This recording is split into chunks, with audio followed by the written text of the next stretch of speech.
Mais la V8 a apporté bien plus. Elle a ouvert des possibilités d'amélioration de WarSword dans des proportions que les versions précédentes ne permettaient pas. C'est ainsi que sont arrivés des changements majeurs dans la séquence du tour, que des améliorations des systèmes de calcul ont été possibles, ainsi que des simplifications et optimisations pour se rapprocher toujours un peu plus de la réalité.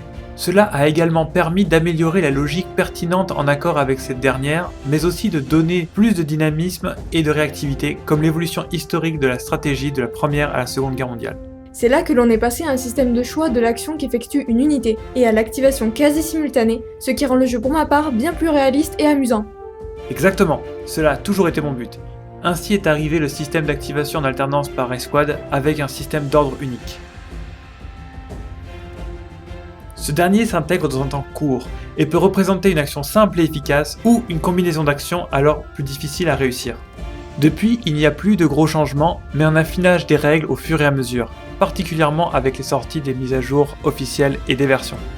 Il n'y a pas que ça, ce sont surtout les commentaires et observations des joueurs qui t'ont servi à améliorer le patch. C'est plus par l'expérience de jeu avec eux que tu as pu avoir un retour sur la règle mise en place, non ? Oui, en partie, mais pas seulement.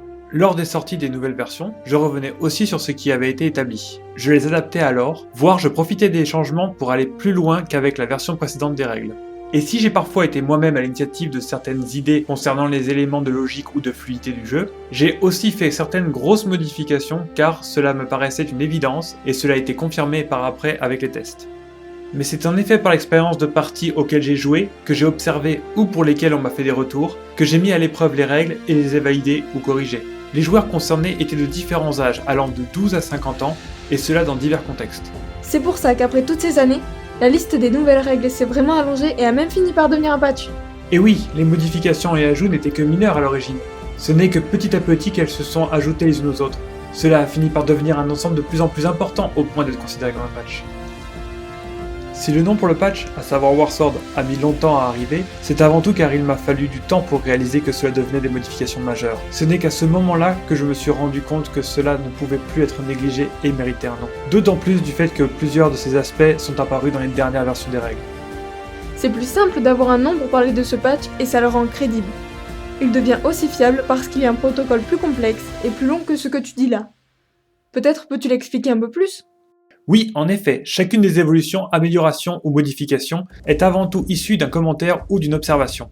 Celle-ci a alors ensuite fait l'objet d'une série de tests qui lui étaient dédiés, sans autre modification de règles en même temps, pour tester la nouvelle version de la règle en elle-même et son intégration dans l'ensemble.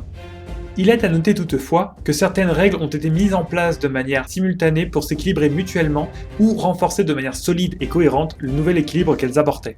Ainsi, ce sont des tests de parties à deux et en groupe qui ont permis d'affiner les règles par des expérimentations et de valider ou parfois contredire la modification.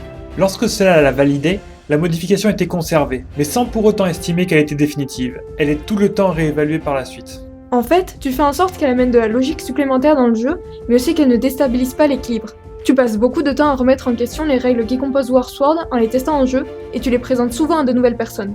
Tout à fait. Et c'est aussi bien ainsi, car on n'est jamais à l'abri que quelque chose nous ait échappé ou d'un cas particulier. Et dans tous les cas, que ce soit lors des tests ou de l'observation d'un problème par la suite, la modification de règles peut se retrouver soit à être corrigée, soit à être revue dans son ensemble, et dans de très rares cas, complètement annulée. Après, je ne me souviens pas d'un tel cas, mais l'option reste toujours envisagée.